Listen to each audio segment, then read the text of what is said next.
Thank you for checking out the Doc Live Technology series.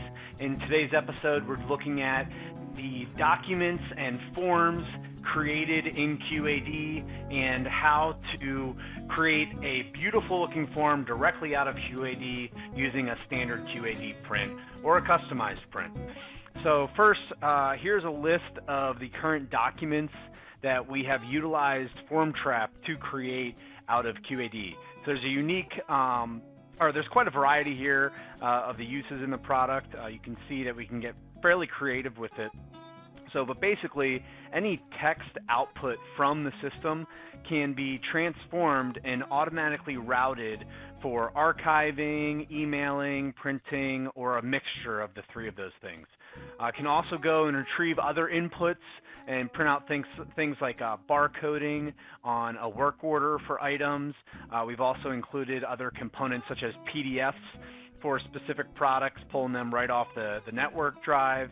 But what I really wanted to show you was some different forms that we've printed out of QAD.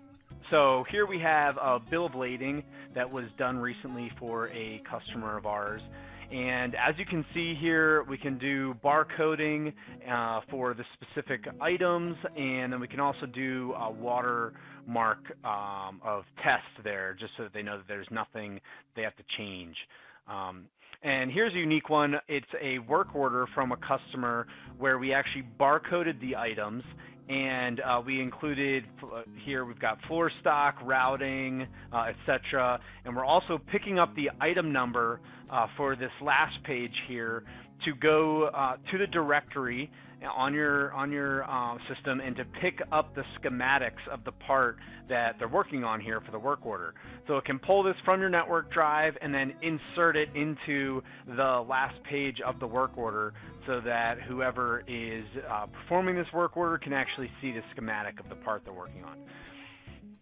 So another example would be something like shipping items. So we have a customer who, when shipping their product, actually needs a couple different pieces of paper in a packet that go inside the box, and this could be a how-to-use document, safety information, you name it. But we set this up as an automated process based off of the actual sales order number. The sales order comes in, whoever's picking the order scans the sales order number, and FormTrap actually goes and finds all the information it needs in that packet based off of the contents of the package getting sent to the customer based off the sales order number. So this was actually used to replace a cubby system that they had on their floor for their different products, and they also had to manually fill out certain forms that were associated with particular items for a customer. But I also wanted to show you the designer software, just to show you a bit of the back end of the actual creation of your invoices out of QAD. Here's an invoice that comes directly out of QAD. I call it the ugly output, but it's here in the designer, and you can map all of the data in the designer and distinguish which element of the incoming document needs to be reordered. You can set rules here, and basically what we're doing is we're just reformatting this text input from QAD and transforming the document. So the intermediary is the XML document, so we're just going to reorder these values, put in XML, and then we're going to determine how that data will be mapped for the transformation into a new document. So here's the actual design of the form that is printed out of FormTrap.